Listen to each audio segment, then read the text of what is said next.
बालू की बोरी बांधकर सरसों में मरने के लिए छोड़ दिया। और आप तो वो बाबर हो, आप तो वो आक्रांता हो जिसने इस देश का नमक खाया और इस देश को धोखा देते रहे। परंतु वो खड़े होकर कह रहे हैं कि हम नहीं चाहते कि राम मंदिर का हम धन्यवाद प्रस्ताव दें, तो तुमसे मांग कर रहे हैं कि तुम धन्यवाद हमको प्रस्ताव पास करो।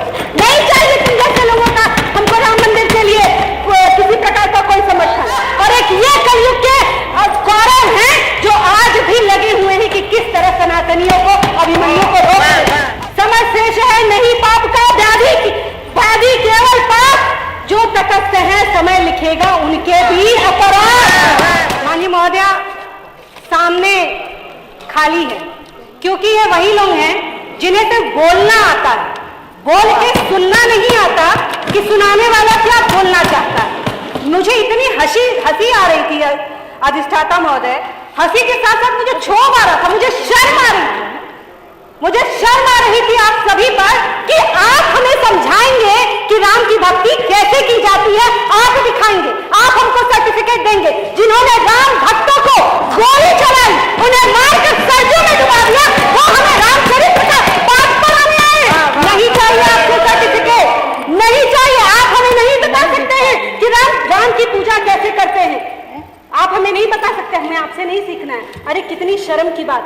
और ये तो घृणा की पराकाष्ठा है, सनातनियों से घृणा की पराकाष्ठा कि गोली ही नहीं मारी। अधिष्ठाता महोदय, मैं अपने 100 करोड़ सनातनी जो भी मेरी आवाज सुन रहे होंगे उन सारे सनातनियों को बताना चाहती हूँ कि सिर्फ गोली नहीं मारी, माथे के बीचों बीच चुन चुन के गोली मारा गया। और जो बच गए, जो मेरे राम भक्त बच गए, उन्हें घायल राम भक्तों को मैं अधिष्ठाता महोदय बताना चाहती हूँ कि बालू की बोरी बांधकर सरसों में मरने के लिए छोड़ दिया। और ये हमें बताएंगे कि राम की भक्ति कैसे होगी।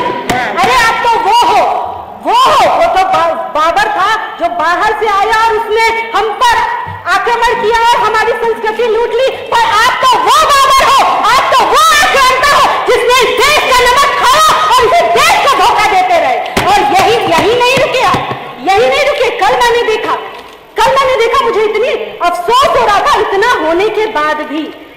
ज्यादा होने के बाद भी जब कल धन्यवाद प्रस्ताव आया तो आप में से कुछ, मैं उनका नाम नहीं ले सकती, उन्हें कुछ कह भी नहीं सकती, मुझसे बड़े हैं, मेरे संस्कार, राम के संस्कार ये नहीं सिखाते, परंतु वो खड़े होकर कह रहे हैं कि हम नहीं चाहते कि राम मंदिर का हम धन्यवाद प्रस्ताव दें, तो तुमसे मांग कर रहे हैं कि तुम धन्यवाद हमको प्रस्ताव पास करो।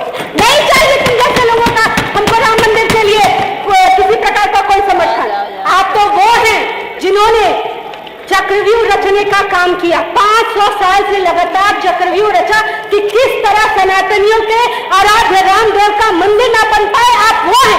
एक वो अभिमन्यु था अधिष्ठाता महोदय जिसे बुजदिल काले डरपोक कौरवों ने अभिमन्यु को मारा था। और एक ये कलयुग के कौरव हैं जो आज भी लगे हुए हैं कि किस तरह सनातनियों को, अभिमन्यु को रोक।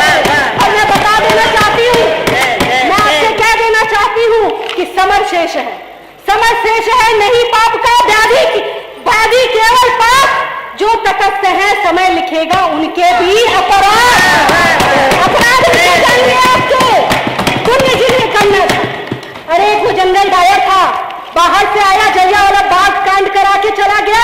हर भारतीय उसको थूकता है और दूसरी बार थूकता है उस समय के तत्कालीन मुख्यमंत्री को, जिन्होंने जालीदार टोपी वालों के समर्थन के लिए निहत्थे